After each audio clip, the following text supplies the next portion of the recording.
I woke up early that morning, earlier than I needed to. The Arizona sun was already creeping through the blinds, and the air outside was warming fast, the kind of dry heat that sits heavy on your skin before breakfast even happens.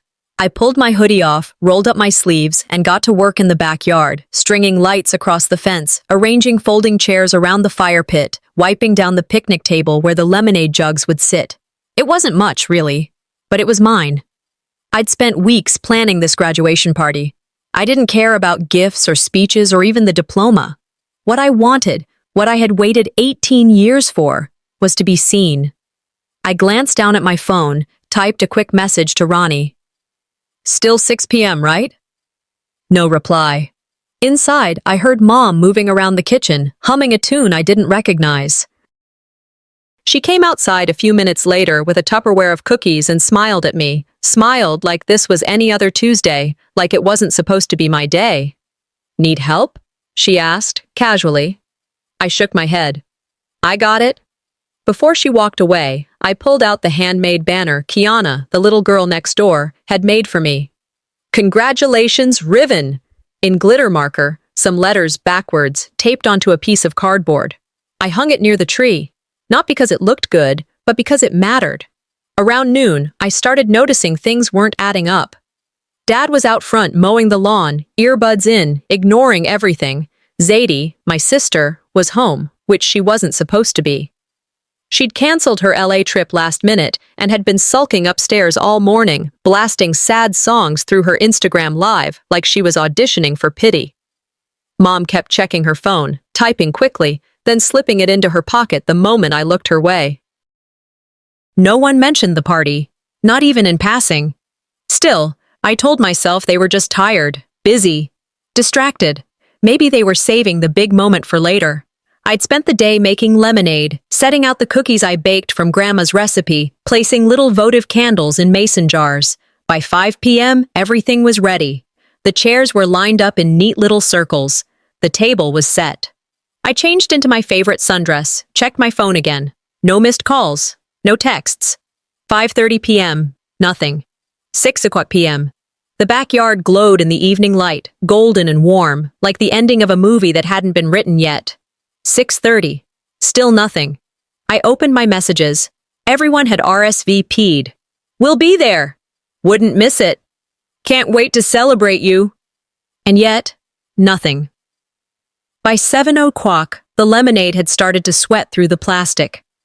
The balloons hung limp. The cookies were drying out. My stomach twisted. Maybe traffic. Maybe someone forgot to send a reminder. Maybe. At 7:45, I stepped inside the house. My parents were on the couch, feet up, watching some old crime series like it was any other night. "Hey," I said, careful with my voice, still hopeful enough to be polite. "Where is everyone?" Mom didn't look away from the screen. "Oh, we canceled it. Didn't Dad tell you?" Dad shrugged, eyes still glued to the TV. I stood there for a moment, gripping the back of the chair so I wouldn't fall over. Zadie's door slammed upstairs. Mom added, "Your sister's not in the right headspace for a party. It didn't feel appropriate." That sentence didn't register at first. It just floated there in the air, soft as poison. Not in the right headspace. I wasn't angry yet. I wasn't even sad. I was frozen, mentally detached, like watching someone else's house burn down while sitting in your own kitchen. Mom reached for her phone. "We sent out messages," she said casually, opening the family group chat. Didn't want to overwhelm anybody. She scrolled and then, as if reading a recipe, recited the pinned message. "Let's all keep things peaceful tonight. No drama." No drama. They hadn't just canceled the party. They'd painted me as the threat before I even had a chance to speak. I wasn't the guest of honor. I was the liability. It hit me then. Clear, cold, like a cracked glass in your hand. I hadn't been invited to my own turning point. By the next morning, I couldn't even remember why I'd cared so much. The backyard still looked like a party that someone had abandoned mid-sentence. Folded chairs left out overnight had slumped under the weight of dry air. Balloons sagged low like they knew they'd outlived their purpose. The cookies I'd made were stiff. Even the ants hadn't bothered. No one said a word about it. Not Mom. not Dad. Zadie, of course, acted like the whole thing had never existed. Over breakfast, Mom asked if I wanted toast. That was it. No mention of the party, just toast? Like we hadn't just erased a milestone with the swipe of a group chat pin. When I didn't answer, she looked up from her coffee. Let's not dwell on things that didn't happen, okay? Then she added with a light chuckle, Life goes on, honey. Dad read the sports section. Zadie walked in 10 minutes later, hair still damp, phone in hand, already mid-scroll. Mom told her how proud she was. You've been so resilient, sweetheart. Really strong. Strong. That word again. I looked at my plate. I wasn't hungry. I wasn't anything. Midday came and went. I was in the laundry room when the doorbell rang. Riven, Mom called out. Could you grab that? I opened the door to find a FedEx box, addressed to me in handwritten marker. The return address was Ms. Lewis, my middle school art teacher. We'd kept in touch sporadically. She'd always remembered my birthday. I brought the box inside, set it on the kitchen counter. Mom looked up. Ooh, who's that from? Ms. Lewis, I said. She opened it before I could stop her, pulled out a hardback book wrapped in soft tissue paper, a special edition of The Giving Tree. Inside, a handwritten note on a card. To Riven, I'm proud of you. Keep growing. Without hesitation, Mom handed the book to Zadie. You should have this, she said. You need it more. I just stared. The tag has my name on it, I said, not loud. Just factual. Mom didn't miss a beat. You're both our daughters. It doesn't matter who gets what. Zadie flipped open the cover. Thanks. I could use something positive right now. She didn't even say it to me. Just aloud, like I wasn't in the room. I walked away without saying another word, because sometimes, the louder the silence, the deeper the cut. Later that day, I helped Dad stack the folding tables back in the garage. He moved slowly, like he was still working through his morning. Found something, I said, pulling a curled poster from behind the plastic bins. He glanced over. Oh yeah, that was for the party. Forgot we still had that. The poster was meant for my graduation. Big block letters. Only, Congrats, Riva, it read. Riva, that's our cat. He laughed. It was a typo at the print shop. We thought it was funny. Funny, I looked at him. Did anyone even care it was my graduation? He paused, shrugged. You know not everything's personal, Riven. I let out a short breath, something between a laugh and a cough. Sure. That night I went to the store with Mom. I didn't want to, but she said we were out of milk, and I didn't want to argue. At the checkout, Mrs. Chen, the neighbor 2 houses down, tapped my arm gently. We missed your party. I saw the photos online. Looked beautiful. Wasn't that your sister's thing? I blinked. She smiled. Anyway, congratulations to her. She's been through so much lately. When we got home, I went straight to my room, pulled out my phone, and opened Instagram. Zadie had posted a carousel, photos of the backyard, my decorations, my banner, my cookies, captioned, hard to celebrate anything lately, but I'm trying. The comments flooded in. You deserve it. Proud of you for pushing through. Stay strong. Not one mention of me, not one tag. It was like watching someone else live your life on your behalf, better, shinier, and without your name on it. I closed the app, threw the phone on my bed, sat in the dark. Later, I walked to the kitchen, opened the trash bin, and dug out the packaging from Miss Lewis's gift. Found the gift tag, held it in my hand, not as proof, not to fight with, just to remember it happened. I didn't want revenge. I just wanted them to remember it was mine first. The air in the house felt different the next day. Not loud, not tense, just too quiet to be normal. I was up before anyone else, again. But this time, not out of hope or purpose, habit maybe. I moved slower.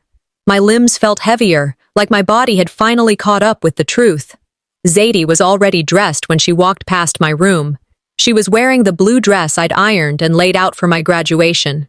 It was wrinkled now, a little stained near the collar, and smelled like hairspray and cheap perfume. She didn't ask, didn't pretend to. She just said, I figured it didn't matter anymore, and tossed the dress on my bed like it was a receipt she didn't need. I didn't say anything. I folded the dress carefully and placed it in the bottom drawer of my dresser, not to wear, not even to keep, just to stop it from staring back at me. After lunch, I started cleaning my room. I needed something to do with my hands. Something that wouldn't make me feel like I was waiting again. I pulled an old shoebox from under my bed. I hadn't opened it in over a year. Inside were old birthday cards, school play programs, crumpled ribbons from spelling bees, my first honor roll certificate. Most of them had handwriting I recognized, notes from teachers, little drawings from classmates, things people had once given me without asking what my sister thought first. One picture caught my eye. A birthday party from years ago. Zadie's smile beamed front and center. I was in the corner of the frame, barely lit, holding an unopened gift on my lap. That's when it hit me. I hadn't just been overlooked this week. I'd been background noise in my own story for years. I put the lid back on the box and slid it into the back of the closet, not because I wanted to forget, but because I needed to remember that I had existed, even if no one else acted like it. Later that afternoon, I walked past the hallway. The long wall of frames was something Mom had always curated like a museum exhibit. Zadie in her cap and gown. Zadie in Cancun. Zadie next to a podium at a workshop I didn't even know she'd attended. I scanned the whole stretch. There hadn't been a new photo of me since the science fair in 7th grade, the one where my volcano had collapsed. As I stood there, Mom passed behind me carrying laundry. "We just haven't had time to update," she said without looking up. Zadie's latest photo, framed in gold, had been added 2 weeks ago. I didn't argue. I turned the corner and went to my room, closed the door with more silence than usual, locked it. That evening, while walking to the kitchen, I noticed the folding table in the living room was covered in colored paper and printed quotes. The family had put together a memory board for a local church event. Each person had a section. Zadie's was full. Pictures, awards, inspirational notes. Mom and Dad had little blurbs, even childhood snapshots. Mine, a blank square, no name, no words, no photo. Mom must have seen my face. "We didn't have anything recent from you. Didn't want to guess." Zadie laughed from the couch. "You've always been kind of private. We didn't want to overstep." I smiled, small, stiff. That was thoughtful. Then I walked upstairs and closed my door. That night, I sat at my desk and opened a new notebook. Not a journal, not a place to vent, just a ledger. I started writing dates, events, messages. What was said? Who said it? If no one else would keep track of my presence, I would. I taped Kiana's glittery card back on the wall. Not because I needed decoration, but because it was the only thing in that house that still had my name written on it like it mattered. I didn't want revenge. I didn't want to scream. I wanted something more dangerous. I wanted proof. But even stories need a witness, and I wasn't sure I had one. Dinner that night was quieter than usual, though not for lack of talking. The room was full of sound, just not conversation that mattered. Dad read aloud a neighborhood newsletter like it was breaking news. "Apparently, the Hendersons are finally tearing out that old tree. About time." Zadie chimed in about some skincare collab.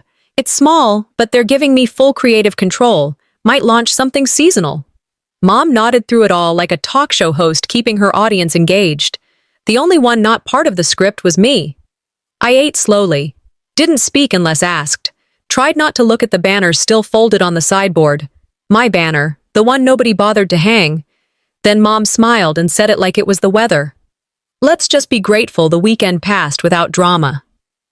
I didn't say a word, but the water in my glass suddenly tasted metallic. That sentence sat in my throat, and for a second I wanted to throw the glass just to hear it shatter, so something else in this house would finally make noise. But I swallowed it, and kept chewing.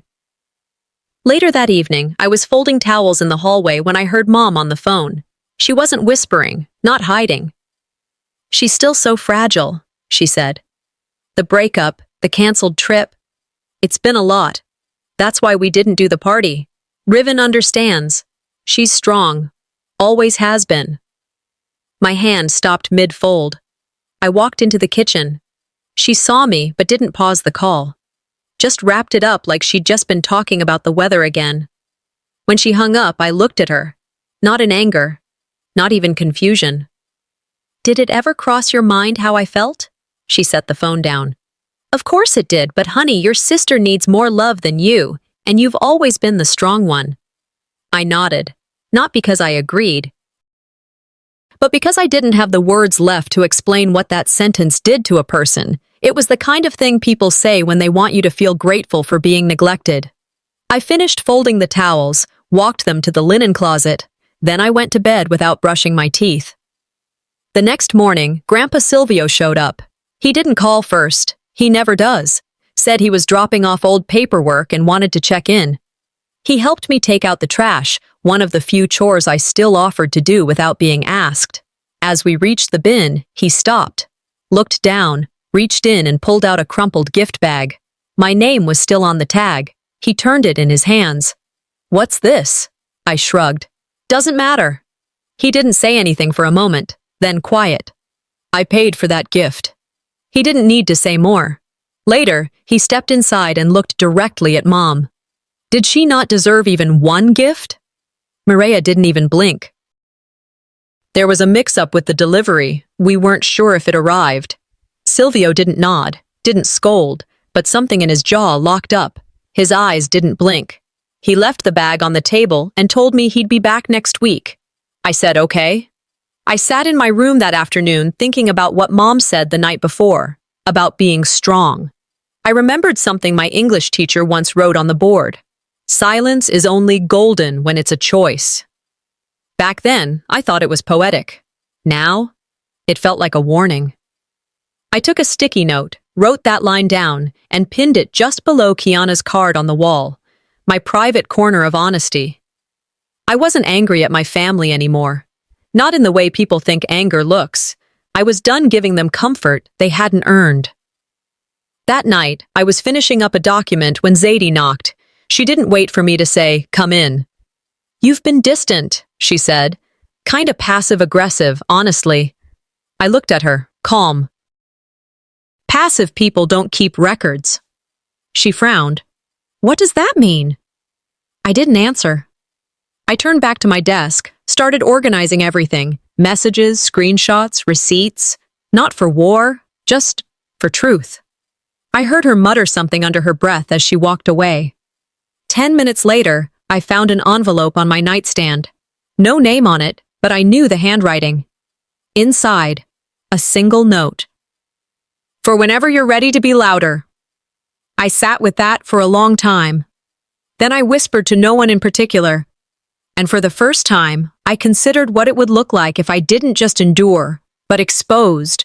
What I didn't expect was someone else deciding to pay for me. 4 days had passed since the backyard party that never happened. 4 days since I found out my graduation was never about me. 4 days of silence stretching long between me and the one person I thought would always show up. So I texted Ronnie. I didn't expect much, but I needed to hear something, anything. She took a while to reply. When she did, her message was short. "Hey, my mom told me not to come. Said your mom said you were overwhelmed and didn't want visitors. I didn't know. I'm sorry." That was it. I called her. My voice cracked on the first word, but I didn't cry. She sounded nervous. "Riven, I would have come. I really would have. But I thought, maybe you needed space." I cut her off gently. "Thanks for telling me." She offered to come over now, said she'd bring ice cream. I told her not to. I wasn't angry. But I didn't want someone coming to patch a wound they didn't know existed until it scabbed over. Truth, not pity. I sat out on the porch for a while after that. No phone, no noise, just the buzz of summer bugs and the occasional car passing like it had better places to be. Then I heard the gate squeak. Kiana, the little girl from next door, tiptoed in. She was maybe 9, freckles, 2 pigtails that never stayed even. She held something in her hands, a folded piece of cardstock, markers bleeding through the paper. "I made this for you," she said. "I saw the balloons, so I figured it was your party." I took it, Bright colors, glitter everywhere, a giant sun drawn with what looked like a crayon meltdown. Inside it read, "You are my favorite big neighbor." That's it. No hashtags, no filters, just truth. I said thank you and meant it. She skipped away, barefoot, humming some made-up song. I stared at that card for a long time. Longer than I'd ever stared at any award I'd won. That night, after dinner, I went upstairs and opened my laptop. Zadie had posted a new video, a montage, my decorations, my candles, even the lemonade table, captioned, "Trying to stay strong through hard days, thankful for family." The comments rolled in. "So brave. You inspire me. Love how your family supports you.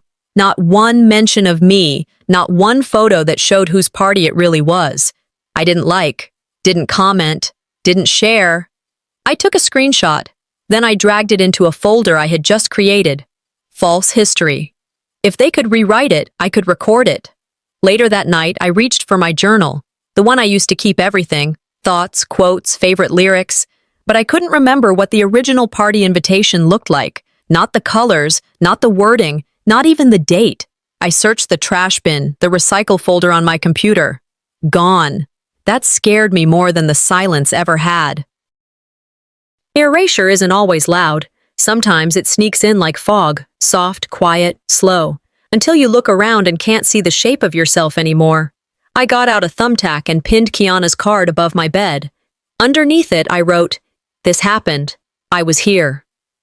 The next morning, I went into the garage. I pulled out a box of old files, yearbooks, school projects, saved messages, emails I hadn't opened in years. I wasn't planning revenge. I wasn't even planning anything big. I just needed to prove I existed. To myself. I started sorting through everything. Dates, times, messages, screen captures, screenshots. I labeled folders, made backups. Every word said to me that I knew would be denied later. I saved it. I didn't tell anyone. Didn't post, because sometimes loyalty looks like silence. But loyalty without truth? That's the most expensive kind. And I was done paying for it with pieces of myself. I woke up before the sun, and for the first time in days, there was no ache in my chest, no panic about what might go wrong, no twisted hope that someone might finally say the thing I'd been waiting to hear. I was done waiting. The air inside the house felt still, like it knew what was coming. I walked through the kitchen, barefoot, past the photos that never changed and the silence that never explained itself. Zadie was out. Filming, probably. Dad sat at the counter sipping coffee and scrolling his phone like the weekend never happened. Mireia handed me a grocery list without a glance. "Can you grab milk and eggs this morning?" she said. "No, thank you, no good morning, just routine." I nodded, took the list, and when I looked at the family group chat later, I saw they'd renamed it Family of Three. That's when I knew. Not in a loud, dramatic way, but with the same finality you feel when a door quietly clicks shut behind you. I went upstairs and started packing. One drawer at a time. Quiet. No panic. Just the essentials. Clothes, laptop, files, and Kiana's card. From the back of my desk drawer, I pulled out the folder I'd been building. Screenshots, printed messages, the gift tag from Ms. Lewis. Receipts of everything I wasn't supposed to keep. Everything they might one day pretend didn't happen. Then I opened the note from Silvio, reread it. "For when you're ready to be louder." I folded a piece of lined paper and wrote a single sentence. Put it in an envelope. No name on the front. In the kitchen, I slid it under the sugar jar. Then I zipped my bag and walked out. I didn't slam the door. I didn't cry. I just breathed out, like I was done holding something I never agreed to carry. As I stepped off the front porch, I opened Facebook, one last glance at what the outside world thought of my family. There she was. Mireia had posted a photo, a filtered shot of Zadie hugging her at the kitchen sink. Caption: Sometimes a mother has to make the hardest decisions. When your child pulls away, you hold tighter, even if it hurts. The comments came quick. "You're such a strong mom." This breaks my heart. Kids can be so ungrateful. I didn't screenshot it, didn't save it, didn't reply. When a lie is polished enough, I thought, the truth always looks messy. But at least mine doesn't need a filter. I kept walking. The sun was dipping low, casting a golden haze over the sidewalks. The streets I'd grown up on no longer felt like mine. They were too familiar to be comforting, too unchanged to be safe. I didn't go far, just 2 neighborhoods over. Silvio's porch light was already on when I got there. I didn't knock. I didn't have to. He opened the door like he knew I'd be there. He didn't say anything, just stepped aside and gestured me in. I placed my bag by the hallway and stood there, unsure of what to say for the first time all day. "Can I stay here for a while?" I asked, without having to explain anything yet. He nodded once, no questions, no speeches. I slept in the guest room that night, fully clothed, on top of the covers, shoes still by the edge of the bed. I didn't unpack. I didn't need to. Back at the house, Mireya went into the kitchen to make tea, reached for the sugar, found the envelope. She opened it, probably expecting a cry for help, or a thank you, maybe even a passive-aggressive guilt trip. But it only said one thing. "Thank you for showing me what it feels like to be invisible. I will never unsee it again." She read it once, then again, then again. Joel walked in with a bag of takeout and saw her standing still. "What's wrong?" he asked. She looked at him, a faint smile on her lips, but her hands were trembling just enough for him to notice. "She left," she said. But what I left behind wasn't just a note, it was the beginning of the truth. 5 days at Grandpa Silvio's house, and I had already built a routine. Quiet, sharp, intentional. Mornings started with black coffee and silent glances between us. Afternoons were for reading, sorting files, checking every corner of my past. Nights were for remembering what they'd tried to erase. Silvio didn't hover. He didn't ask questions. He just existed in the way I needed someone to, steady and unbothered. "Justice isn't always loud," he said once as he passed me a thumb drive, "but it always keeps receipts." I took that to heart. I started setting up email alerts, changed passwords, checked every setting, every document, and that's when I saw it. Under my college account, pending scholarship reassignment. At first, I thought it was a glitch, some system delay, but the word stuck, reassignment. The next morning, I walked into the admissions office like I was checking for routine info. I asked about scholarship disbursement. The woman behind the counter smiled politely and pulled up my file. "Oh yes," she said. "Your parent reached out last week to redirect the scholarship. It's being adjusted toward a sibling's tuition, something related to mental health accommodations." I didn't flinch, didn't blink. I asked for clarification. "It was approved under your name. Your mom signed as your proxy." "The sibling?" "Zadie." I stood still, calm. But inside, it felt like my spine cracked. "I appreciate your help," I said softly. I left. Didn't break down. Didn't call anyone. I walked to the student center bathroom, locked the stall, and sat there breathing in tile cleaner and cold air. Then I opened the voice recorder on my phone and whispered every word that had been said. Dates, names, phrases, because this wasn't about emotion anymore, it was about facts. That evening, back in Silvio's study, I opened my laptop and started drafting the email. But before I could finish, a message came in. It was from Isaiah. I barely knew him, just remembered he used to hang around Zadie a year ago, back when she was still pretending to be balanced. His message was short. "I know you don't know me, but I think you deserve to see this." He sent screenshots, messages from Zadie to someone named Cole, paragraphs mocking me. "She always acts like the wounded little saint. I can spin that better than she can. People believe what you feed them first." Another. "I'm not worried. She doesn't have the guts." I stared at the screen for a long time. Isaiah added, "I won't go public unless you want me to, but I'm done pretending she didn't burn everyone around her." I typed back, "I don't need you to speak for me, but thank you for not staying silent."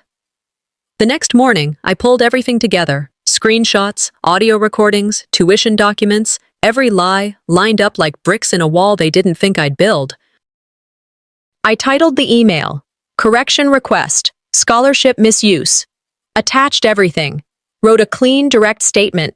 No emotion, just dates, actions, violations. I CC'd Silvio's legal advisor. Then saved a copy to a backup drive. Silvio walked past me as I hovered over the send button. He didn't say much, just nodded. I clicked. It was the quietest war I'd ever started. Later, I sat at the dining table with a cup of tea, staring out the window. Memories hit me in waves. Mom's voice telling people I was strong enough to be neglected. Dad pretending not to notice. Zadie polishing lies until they shimmered like truth. But I wasn't crying. I was calculating. Let's see who still claps, I whispered, when the truth is louder than the performance. I didn't start the fire, but I was done pretending it wasn't burning. I woke up to my phone buzzing nonstop. Messages, tags, missed calls. Didn't know Zadie graduated again? Isn't that your banner in the background? Looks like your cookies. I opened Instagram. There it was. A full reel. Slow pans, subtle filters, soft music of the decorations from my party. The string lights I strung myself. The hand-lettered banner Kiana had made. The mason jars filled with lemonade. Every single thing I'd prepped for a celebration that never happened, except now it had happened, just without me. Zadie's caption, "We may not always be celebrated, but we rise anyway." Comments were pouring in. "You're so strong. Glad you finally got the love you deserve. Your family is lucky to have you." I stared at the screen. I wasn't angry because she lied. I was angry because she stole the story that was never hers. I didn't reply. Didn't message her. I opened my own account, found the clearest photo I had, the backyard the night it was supposed to be mine. And the chairs were still empty, the cookies untouched, the gift tag from Mrs. Lewis resting on the table. I posted that picture with a single line. No one came, because it was never meant to happen. That was it. Within an hour, it had been shared more times than anything I'd ever posted. Not viral, just quietly loud. People I hadn't spoken to in months commented with one word. Saw. Knew. Truth. Zadie responded the way she always did. Dramatic, polished, layered in soft victimhood. She posted a story, a crying selfie, then a long paragraph. Sometimes, people rewrite your life to hurt you. I've always been honest. I've always loved fully. But people paint you as the villain when they can't control the narrative. I almost laughed. Then I turned my phone off. At home, things weren't going any smoother. Joel came home from work to find Silvio already seated at the kitchen table. Calm, hands folded, voice low. "I'm withdrawing all financial support." Joel's reaction wasn't confusion, it was fear. "Silvio, wait, can we just talk this through? We're trying to keep the family together." Silvio didn't flinch. "No, Joel, you're trying to keep your image intact. That's not family, that's theater." And just like that, Joel cracked. He sat down at the kitchen island, buried his face in his hands. He didn't cry out of guilt. He cried out of loss. And I stood in the hallway, watching. Not a tear came to me, not a twinge of pity. Because now I knew no one had ever fought for me. They fought for appearances. They fought to preserve the lie. That night, Zadie sent me a voice note. Not a text, a voice note. "You're ruining everything. You think this makes you better than us? You've always been jealous. You just hide it behind that martyr act." I saved it. Didn't reply. Just forwarded it to the college grievance office. By 8 p.m., I got the response. "Your request is being formally investigated. We've frozen the reassigned scholarship funds until further review." I didn't cheer. I didn't smile. I boiled a pot of pasta and listened to the water hiss. When people lie long enough, they forget who they lied to first. I didn't. The next day, Maria made one last attempt to reclaim the narrative. She posted a filtered photo of her garden and captioned it, "Sometimes the child who walks away teaches you more than the one who stays." But the comment section was different this time. People asked questions. Some didn't comment at all. A few just said, "Finally." I didn't respond. I didn't need to. I was in the kitchen with Silvio, chopping onions, checking scholarship emails, setting up an alumni group for kids who had lost their voices in families like mine. Because I had found mine, and it wasn't for sale anymore. They tried to turn me into a story they could control. But now I'm writing the ending, and it's mine. Northern Arizona was colder than I expected. The wind had a way of cutting past your hoodie, reminding you there were places in the world that didn't care who you used to be. I dragged 2 suitcases across a cracked sidewalk toward the dorm building. New faces passed by, laughing, lugging mini fridges, trying to act like they weren't terrified. Maybe they were. I wasn't. I wasn't excited either. I wasn't looking for reinvention or escape. I just wanted to begin. Inside the room, I unpacked slowly. One drawer at a time. No rush. I hung up my clothes, set out my toothbrush, and finally placed Kiana's card above the desk by the window. You are my favorite big neighbor. That one line had outlasted all the carefully curated posts, the printed awards, the rehearsed dinner table speeches. This time, I'm choosing who stays in the frame. A week passed before I got the notice from the university. I sat in the financial aid office, just wanting to confirm the final numbers. The clerk smiled and slid a copy of my tuition statement across the counter. Paid in full. There, printed in neat black letters. Silvio Alvarez. I held the paper for a while, staring at it like it might fade if I blinked too fast. I thanked the woman and walked out slowly. That evening, I called Silvio. I'll pay you back, I said. You already did, he answered, by not shrinking yourself. I didn't have words for that, just a lump in my throat that didn't come from pain. It came from being seen without having to beg for it. Love is strange like that. Sometimes the loudest kind never raises its voice. Back in my dorm room, I sat down and opened a fresh page in my journal. I started a letter, not to send, just to let go. You tried to teach me silence, I wrote. But I learned strength instead. I don't forgive what you did. I accept that you did it. I folded it once, tucked it into the back pocket of my journal. No envelope, no stamp. Forgiveness isn't something you give away, it's something you free yourself from. I closed the book and didn't open it again. Zadie hadn't posted anything in over a week. Her account was still active, but quiet. Online, the story had shifted. A few threads on forums, a podcast that referenced an anonymous family with a public daughter and a forgotten one. I listened to half the episode, then turned it off. I didn't need justice from strangers anymore. I had already gotten it from myself. Healing isn't loud. It's not a clapback. It's not a trending hashtag. It's sitting on a dorm bed on a cold Tuesday, finishing your homework, and realizing your stomach doesn't knot when you hear your phone buzz. I let it go. A few days later, I went to a student meetup for first-gen college kids, a circle of folding chairs, free pizza, and introductions that felt like small breaths of air. When it was my turn, I said, "My name's Riven. I'm here to study psychology. I want to help people see what they've been taught to ignore." Nobody clapped. Nobody gasped. They just nodded. And I felt seen. Not as the broken one, not as the silent one, just me. Back in my dorm that night, I took a photo of myself. No filter, just me in that little room, tired eyes and all. I printed it out and placed it next to Kiana's card. Some wounds don't fully heal, but they do stop bleeding, and that's when you know you've survived.